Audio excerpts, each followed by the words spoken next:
Movie के start में हमें कंपनी की सीईओ दिखाई जाती है जो वहाँ पर सब लोगों को बता रही थी। उसने स्पेशल सुपर पिग्स को अलग अलग कंट्रीज में भेज दिया है। इसके बाद इन्हें ये पता चल सकेगा कि सुपर ब्रीडिंग के लिए कौन सी जगह ज्यादा सुटेबल है और फिर 10 साल के बाद एक कंपटीशन होगा जिसमें सुपर एनिमल का अवार्ड दिया जाएगा और उनको भी प्राइज दिया जाएगा जिन्होंने इन एनिमल्स का सबसे अच्छे तरीके से ख्याल रखा है। यानी कि जो भी जानवर सबसे ज्यादा हेल्दी और ग्रो होगा उसको पूरी दुनिया को दिखाया जाएगा। और अब इस बात को 10 साल हो चुके थे। 10 साल के बाद हमें एक लड़की दिखाई जाती है जिसका नाम मीचा था। मीचा साउथ कोरिया के पहाड़ों में रहा करती थी और उसने एक सुपर पिग को अपने साथ रखा हुआ था। अपने इस सुपर पिग का नाम ओक्चा रखा हुआ था। हम देखते हैं कि मीचा ओक्चा के साथ जंगलों में थी और वो वहाँ पर कुछ फ्रूट्स को कलेक्ट कर रही थी। तभी वो ओक्चा को पानी में जाने का कहती है क्योंकि उसको कुछ मछलियाँ चाहिए थी। मीचा के ग्रैंडफादर ने घर पर एक माइक लगाया हुआ था जिससे वो कभी भी मीचा को अनाउंस कर बुला सकते थे। मगर मीचा और ओक्चा तो जंगल में ही सो गए थे। जब उसकी आंख खुलती है तो वो जल्दी से शॉर्टकट लेती है ताकि वो जल्दी से घर पहुंच सके। जल्दी जल्दी पहाड़ पर से गुजरते हुए मीचा का पाँव स्लिप हो जाता है और वो पहाड़ से नीचे गिर जाती है। मगर तभी ओक्चा एक रस्सी से उसको बचा लेता है और उसको बचाते बचाते खुद नीचे गिर जाता है। अब वो अपने फ्रेंड ओक्चा को ढूंढने के लिए खुद नीचे जाती है और उसको आवाज लगाती है ओक्चा। बट थैंकफुली ओक्चा तो बिल्कुल ठीक था। वो जल्दी से ओक्चा को गले लगा लेती है। यानी कि इस बात से हमें पता चलता है कि वो दोनों बहुत ही ज्यादा अच्छे दोस्त थे। अब रात को मीचा जब अपने ग्रैंडफादर के साथ खाना खा रही थी तो उसके ग्रैंडफादर उसको बताते हैं कि मीचा तुम्हारे अंकल आ रहे हैं। ये वही अंकल थे जिन्होंने इनको ये सुपर पिग दिया था और मीचा के अंकल भी उसी कंपनी के लिए काम किया करते थे जिस कंपनी को हमें मूवी के स्टार्ट में दिखाया गया था। मीचा रात को सोने के लिए ओक्चा के पास चली जाती है। इन दोनों में तो बहुत ही गहरी अटैचमेंट थी। अगले दिन मीचा के अंकल अपनी पूरी टीम के साथ उनके घर पर आ जाते हैं। उन्होंने ओक्चा के कानों में एक डिवाइस लगाई हुई थी जिससे वो ये पता कर सकते थे कि ओक्चा की हेल्थ कैसी रहती है। वहीं पर हमें मीचा के अंकल के साथ एक डॉक्टर भी दिखाए जाते हैं। ये सुपर पिग की ब्रीडिंग किया करते थे। अब जब डॉक्टर मीचा के सुपर पिग ओक्चा को देखते हैं तो वो हैरान हो जाते हैं क्योंकि उन्होंने अपनी लाइफ में ऐसा सुपर पिग कभी नहीं देखा था। अब वो एक इंटरव्यू देते हैं, बताते हैं कि हमने आज से 10 साल पहले ऐसे सुपर पिग्स को अलग अलग कंट्रीज में भेजा था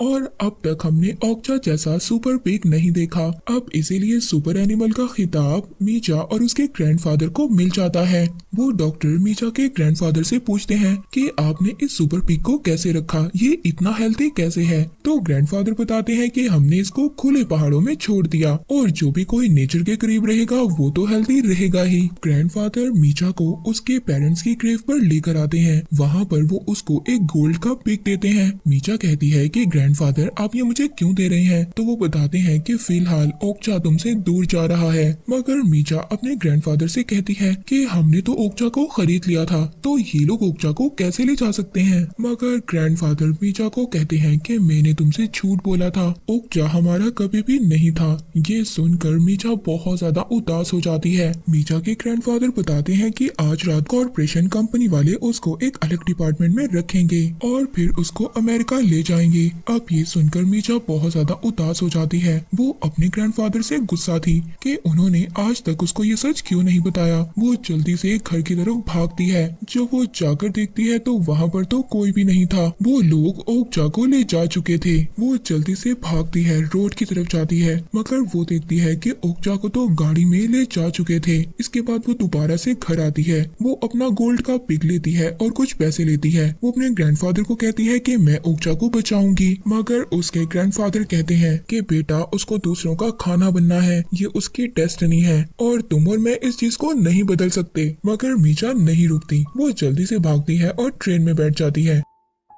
ट्रेन में बैठकर वो उसी कॉर्पोरेशन कंपनी में पहुंच जाती है। वो वहां पहुंचकर रिसेप्शनिस्ट से बात करने की कोशिश करती है मगर रिसेप्शनिस्ट तो उसकी कोई भी बात नहीं सुन रही थी। वो दरवाजा तोड़ती है और ऑफिस के अंदर एंटर हो जाती है। वो वहां ऑफिस में अपने अंकल को ढूंढ रही थी मगर तभी जब वो नीचे देखती है तो ओक्चा को एक ट्रक में लोड किया जा रहा था। उसको वो लोग यहाँ से भेज रहे थे। मगर जब मीचा नीचे आती है तो वो ट्रक तो जा चुका था। मीचा फिर भी हिम्मत नहीं हारती। वो भागती है। वो भागते भागते उस ट्रक के ऊपर चढ़ जाती है। वो बार बार ओक्चा का नाम चिल्ला रही थी, ओक्चा ओक्चा।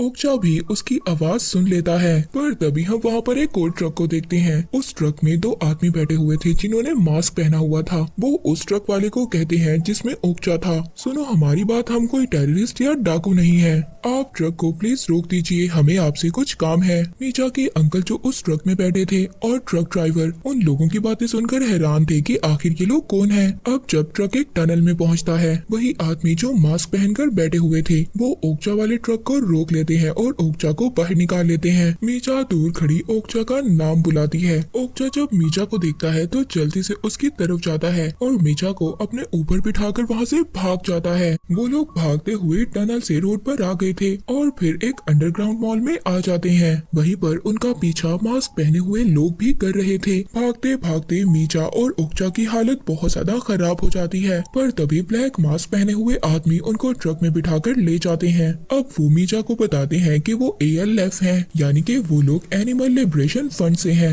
और वो एनिमल लवर्स हैं। उनका काम है कोई भी जानवर अगर मुसीबत में हो तो उसको बचाने का, इसीलिए उन्होंने ओक्चा को भी बचाया है और 40 साल से उनका ये ग्रुप यही काम कर रहा है और वो लोग गलत लोगों को भी एक्सपोज करते हैं। अब उन्हीं ALF का लीडर मीचा को बताता है कि ओक्चा को वो लोग एक लेबोरेटरी में भेज देंगे और वहाँ ले जाकर उस पर अलग अलग किस्म के एक्सपेरिमेंट किए जाएंगे और फिर उसको बिग कंपटीशन के लिए भेज दिया जाएगा। वो लीडर उसको ये भी बताता है कि उस लैब में ओक्चा जैसे और भी एनिमल्स बनाए गए थे और उस लैब तक पहुँचना आसान काम नहीं है, इसीलिए उन लोगों को ओक्चा के कान में एक डिवाइस लगानी होगी, जिसके बाद ओक्चा को वो लोग उस लैब में भेज देंगे ताकि वो लोग जब भी ओक्चा पर कोई एक्सपेरिमेंट करें तो वो लोग उसको रिकॉर्ड कर सकें और पूरी दुनिया को दिखा सकें। मगर उनकी कंपनी का ये प्रिंसिपल था कि अगर मीचा ना बोल देगी तो वो कभी भी ओक्चा को उस लैब में नहीं भेजेंगे। अब यहाँ पर मीचा कहती है कि वो पहाड़ों में दोबारा से ओक्चा के साथ जाना चाहती है, मगर जो उस कंपनी के लीडर का साथी था वो झूठ बोल देता है कि मीचा कह रही है हाँ वो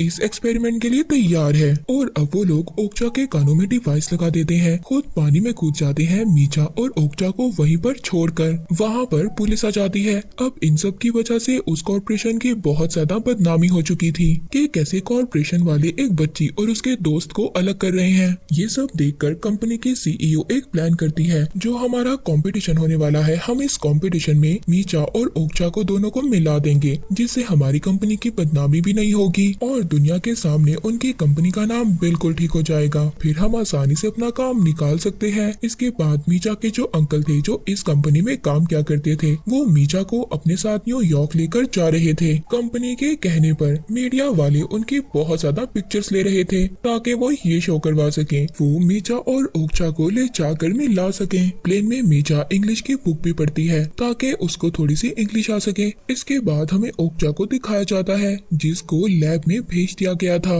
वहाँ लैब में और भी एनिमल्स को रखा गया था। वहाँ पर जो डॉक्टर थे वो ओक्चा जैसे एनिमल को देखकर हैरान हो जाते हैं, बहुत ज्यादा खुश होते हैं। वहाँ पर दूसरी तरफ ALF कंपनी के जो लोग थे उन्होंने भी रिकॉर्डिंग करना स्टार्ट कर दी थी। वहाँ पर लैब में डॉक्टर ओक्चा को ऑपरेट करवाते हैं। ये सब कुछ जब ALF कंपनी के लोग देख रहे थे तो तभी उनके ग्रुप मेंबर में से एक ग्रुप मेंबर के मीचा तो कभी भी इस एक्सपेरिमेंट के लिए तैयार हुई ही नहीं थी, मैंने तो आप लोगों से झूठ बोला था। अब जो इस कंपनी का लीडर था वो अपने उस ग्रुप मेंबर को मारता है और जो लीडर था वो उसको काम से बाहर निकाल देता है क्योंकि ऐसे लिए गए डिसीजंस उनकी कंपनी के अगेंस्ट थे। वहीं पर लैब में डॉक्टर ओक्चा के मीट को निकालते हैं ताकि वो सबको टेस्ट करवा सके। सब लोग उसके मीट को खाकर बहुत ज्यादा हैरान थे कि जितना वो हेल्दी था उतना ही टेस्टी भी।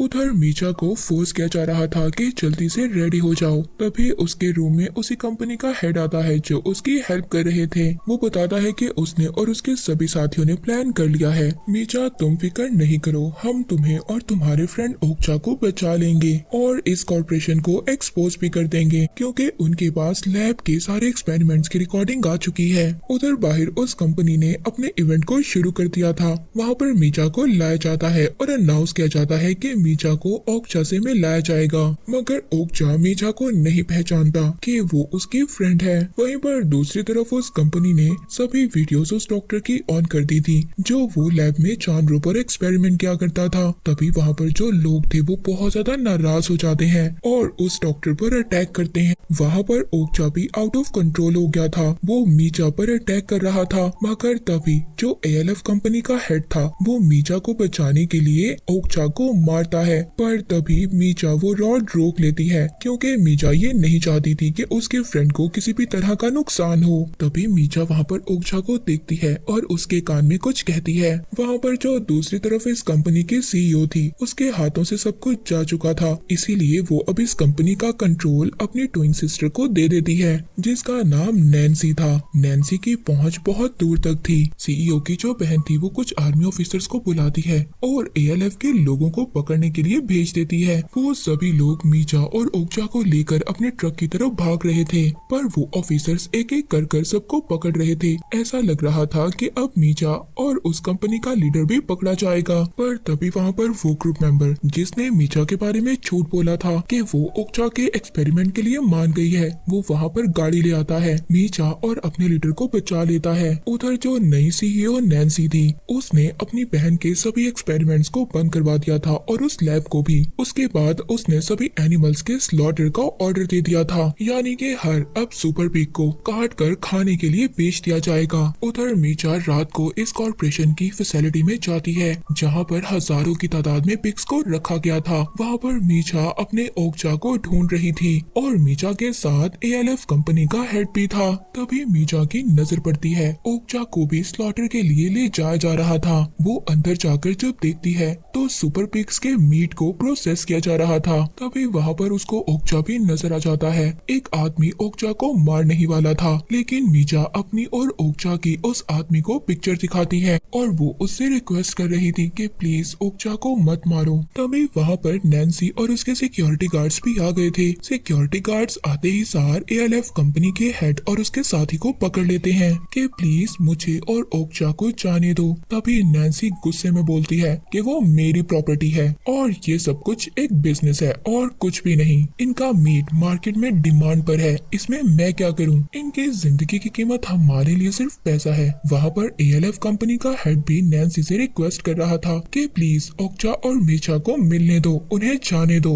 बट नैन्सी ओक्चा को मारने का ऑर्डर दे चुकी थी। तभी मीचा कहती है कि रुक जाओ। वो नैन्सी को वही गोल्ड का पिग ऑफर करती है जो उसके ग्रैंडफादर ने उसको दिया था। और जब नैन्सी उस गोल्ड के पिग को देखती है तो हैरान हो जाती है। अब वो मीचा के साथ एक डील कर लेती है। वो अपनी सेक्रेटरी से कहती है कि इन लोगों को सेफली इनके गांव में छोड़ आओ। मीचा और ओक्चा को फैसिलिटी से बाहर लाया जाता है। तभी दो पिग्स किसी न किसी तरह अपने एक बेबी को ओक्चा के पास भेज देते हैं। उनकी आंखें ये कह रही थी कि प्लीज हमारे बच्चे को बचा लो, हम दोनों तो मारे जाएंगे, प्लीज हमारे बच्चे को अपने साथ ले जाओ। ओक्चा ये देखकर उस बच्चे को अपने मुंह में छुपा लेता है। इसी तरह टाइम गुजर जाता है। हम कुछ टाइम के बाद देखते हैं ओक्चा और मीचा अपने साउथ कोरिया में आ गए थे अपने घर पर। उनके साथ अब बेबी पिग भी था। मीचा अपने ग्रैंडफादर के साथ दोबारा से रहने लगी थी। बहुत ज्यादा स्ट्रगल के बाद आखिरकार मीचा ने ओक्चा को बचा ही लिया था। ये मूवी यहीं पर एंड हो जाती है।